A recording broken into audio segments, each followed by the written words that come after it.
Hello friends, இன்றைக்கி நம்ம சேனலில் என்ன பார்க்க போகிறோன்னா ரொம்பவே முக்கியமான எச்சரிக்கையான ஒரு ஜோதிட ஆன்மீக தாள்களை தான் இப்போ இந்த வீடியோவில் அதிரடியாக பார்க்க போகிறோம். அதிரடியாக பார்க்கறதுக்கு முன்னாடி எதை பற்றிய தாள்களை பார்க்க போகிறோம், என்ன மாதிரியான தாள்களை பார்க்க போகிறோம் அப்படிங்கிறத இன்ட்ரோ மூலிமா ஷேர் பண்ணுறேன். எதை பற்றிய தாள்கள், என்ன மாதிரியான தாள்கள் அப்படிங்கிறத ஃபஸ்ட்டு இந்த வீடியோவில் தெரிஞ்சுக்குங்க. அதாவது தற்போது 2025 4வது மாதமான ஏப்ரல் மாதமானது நடந்துகிட்ருக்குங்க. ஏப்ரல் மாதத்தில் கடைசியாக வரக்கூடிய 10 நாட்களுக்கு கிரகங்களிடையே ஏற்படக்கூடிய மாற்றங்களால் பலவிதமான மாற்றங்கள் ஏற்படும். அந்த மாற்றங்கள் என்னென்னங்கிறத தான் இந்த வீடியோவில் ஷேர் பண்ண போகிறேன். அந்த மாற்றங்கள் எந்த ராசிக்காரங்களுக்கு பாதிப்பை ஏற்படுத்துங்கிறத சொல்ல போகிறேன்.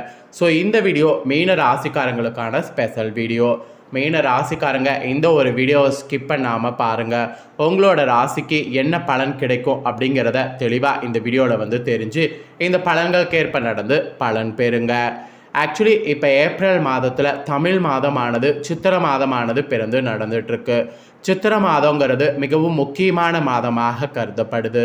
அதாவது சித்திரங்கிறது தமிழ் மாதத்தில் முதல் மாதம். இந்த மாதம் சூரியன் மேசராசியில் பயணம் செய்வார். அதனால் இது மேச மாதம் என்றும் அழைக்கப்படும். ஸோ இந்த மாதத்தில் பார்த்திங்கன்னு வச்சுக்கோங்களேன், பயங்கரமான கிரக மாற்றங்கள் எல்லாம் ஏற்படும்.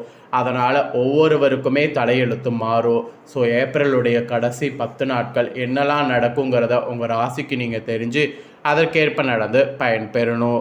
அதே போல் முதல் மாதம் சித்திரை மாதம் ரொம்ப முக்கியமான மாதமாக ஆன்மீக ரீதியாக கருதப்படுது. ஆக்சுவலி சித்திரை மாதம் முக்கியமான மாதமாக கருதப்படுவதற்கு காரணம் என்னென்னா, சித்திரை மாதத்தில் வரக்கூடிய முக்கியமான நாட்கள் தான். சித்திரை மாதத்தில் வரக்கூடிய முக்கியமான நாட்களும் அவற்றினுடைய சிறப்புகளும் ஃபஸ்ட்டு இந்த வீடியோவில் ஷேர் பண்ணுறேன். முதல்ல முக்கியமான நாட்களும் அவற்றின் சிறப்புகளும் தெரிஞ்சுக்குங்க. அதுக்கப்புறம் மற்றதை இந்த வீடியோவில் அதிரடியாக பார்க்கலாம். தமிழ் மாதங்களில் முதல் மாதமாக சித்திரை மாதம் வருது. இது புதிய தமிழ் வருடத்தின் பிறப்பாக கருதப்படுது. சித்திரை மாதத்தில் பல முக்கியமான சிறப்பு நாட்களானது இருக்குது. இந்த மாதத்தில் செய்யப்படக்கூடிய வழிபாடுகள், பூஜைகள் ஆகியன செல்வ வளத்தை பெருக செய்யும். அப்புறம் மகாலட்சுமியுடைய அருளை பெறுவதற்கு வழிபாடாக சித்திரை வழிபாடு பார்க்கப்படுது. சித்திரை மாதம் சிவபெருமான், அம்பிகை மற்றும் பெருமாளுடைய அருளை பெறுவதற்கு வழிபாடுகள்லாம் செய்யலாம். சித்திரை மாத வழிபாடு ஒரு சிறந்த வழிபாடாக கருதப்படுது. சித்திரை மாதத்தில் முக்கிய நாட்களுக்கான சிறப்புகள் பற்றி இந்த வீடியோவில் தெரிந்து கொள்ளலாம். தமிழ் வருடங்களில் முதல் மாதம் சித்திரை.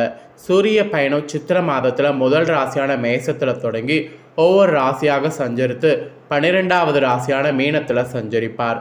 இந்த சுழற்சியை ஒவ்வொரு ஆண்டும் நடைபெறும். எனவே சூரியனுடைய பயணம் தொடங்கக்கூடிய முதல் ராசியான மேசத்தில் சஞ்சரிப்பதையே தமிழ் வருட பிறப்பு என மக்கள் கொண்டாடுறாங்க. கேரள மாநிலத்தில் சித்திரை முதல் நாளானது சித்திரை விசு என்ற பெயரில் கொண்டாடப்படுது. பங்குனி மாத கடைசி நாள் இரவில் தங்க வெள்ளி பொருட்கள், நவரத்தினங்கள், பல வகைகள், காய்கனிகள், புத்தாடை, முகம் பார்க்கக்கூடிய கண்ணாடி, தேங்காய் ஆகியவற்றை பூஜரையில் அழகாக அலங்கரித்து வைப்பாங்க. மறுநாள் அதிகாலையில் எழுந்தும் அந்த மங்கள பொருட்களை தான் முதல்ல பார்ப்பாங்க.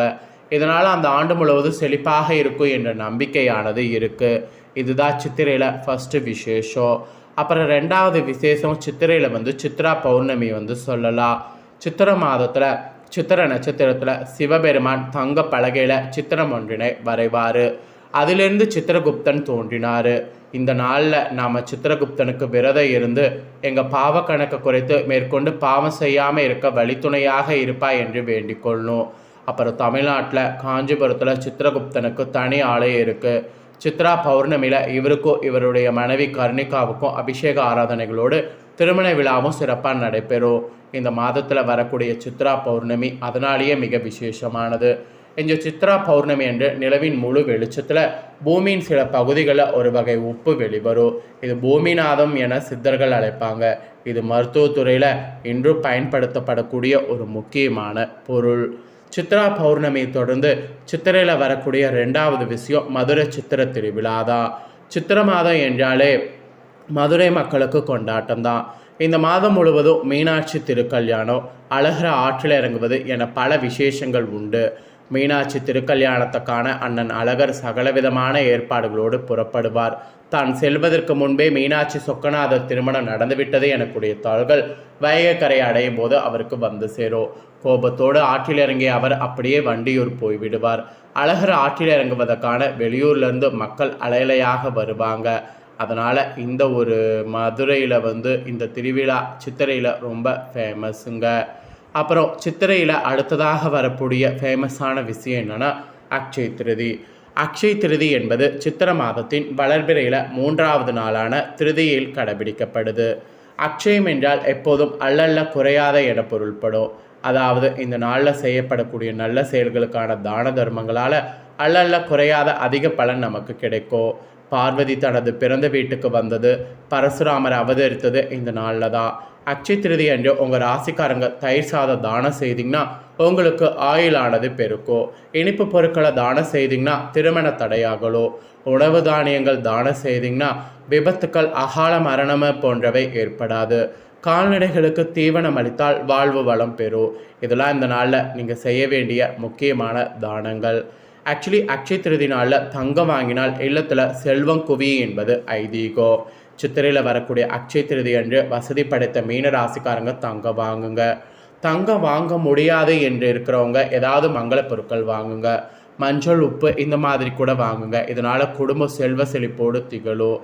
ஸோ இந்த தினம் சுக்கிர பகவானுக்குரிய வெள்ளை நிறத்தால் ஆன பச்சரிசி, மல்லிகைப்பூ போன்ற பொருட்களை வாங்கலாம். மகாலட்சுமிக்கு பால் பாயாசம் படைத்து வழிபாடு செய்யலாம். இதனால் செல்வ வளம் பெருகு என்பது ஐதீகம். இது அக்ஷய திருதி ஏப்ரல் 30 இந்த ஆண்டு வருது. அப்புறம் சித்திரை மாத வளர்பிறை பஞ்சமேல திருமகள் பூலோகத்திற்கு வந்ததாக கருதப்படுது. எனவே இந்த நாளில் லக்ஷ்மி பூஜை செய்து வழிபாடு செய்திங்கன்னா செல்வம் பெருகும்.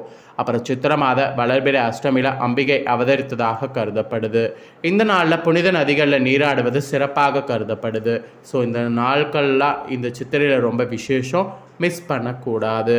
இவ்வளோ நேரம் சித்திரையுடைய முக்கியமான நாட்களை பார்த்தோம்.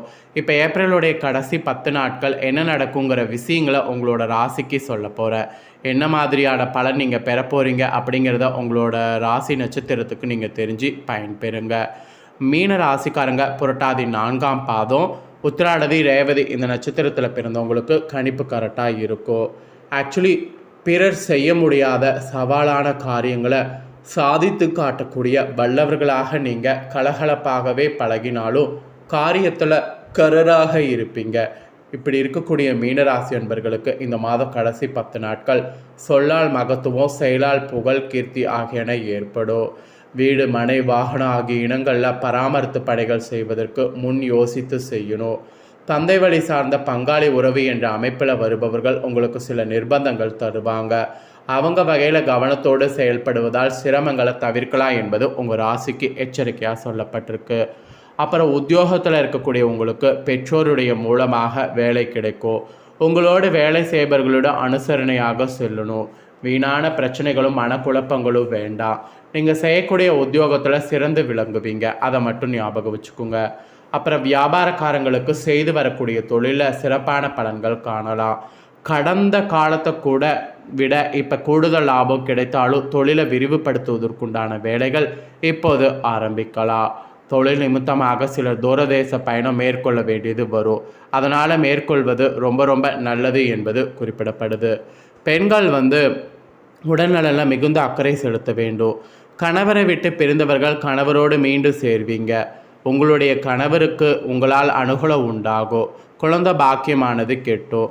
நீங்கள் கொடுத்த வாக்கை காப்பாற்ற வாய்ப்புகள் கைகூடி வரும். அதனால் நல்ல வாய்ப்பை பயன்படுத்திக்கோங்க. கலைத்துறை சேர்ந்தவர்களுக்கு உங்களுக்கு முழு திறமைகளை காட்டினால் மட்டுமே வாய்ப்பு அதிகமாக கிடைக்கும். அடிக்கடி வெளியூர்லாம் நீங்கள் பயணங்கள் சேரலாம். ஒரே நேரத்தில் பலவிதமான வாய்ப்புகள் சேரும். தகுந்த ஆலோசனைகளை மேற்கொண்டு முடிவுகள் எடுக்கணும். அரசியலில் உள்ளவர்களுக்கு மதிப்பு உயரும். போட்டிகளை சமாளிக்கணும். உங்களுக்கு எதிர்பார்க்காத பதவிகள்லாம் கிடைக்கும். உங்கள் தொண்டர்கள் உங்களுக்காக உழைப்பாங்க. எந்த சவாலையும் தைரியம் மற்றும் தன்னம்பிக்கையோடு சமாளிக்கணும். மாணவர்களுக்கு கவனம் படிப்பை விட்டு சிதறாமல் பார்த்துக்கொள்ளணும். ஏனெனில் படிப்பில் இடையூறு வரலாம். கெட்டவர்களுடைய சகவாசத்தை முற்றிலுமாக விட்டொழிக்கணும். படிப்பில் சிறந்த நிலை அடைய இந்த காலகட்டத்தை பயன்படுத்தணும். முழுமையாக இந்த 10 நாட்கள் உங்களுக்கு கிடைக்கக்கூடிய பலன்கள் இதுதான் என்பது குறிப்பிடப்பட்டிருக்கு. குறிப்பிடப்பட்டதை தெளிவாக இந்த வீடியோவில் உங்களுக்கு ஷேர் பண்ணிட்டேன். ஷேர் பண்ணது தெளிவாக இந்த வீடியோவில் உங்கள் ராசிக்கு நீங்கள் தெரிஞ்சிருப்பீங்க. தெரிஞ்சதுக்கேற்ப நடந்து பயன்பெறுங்க.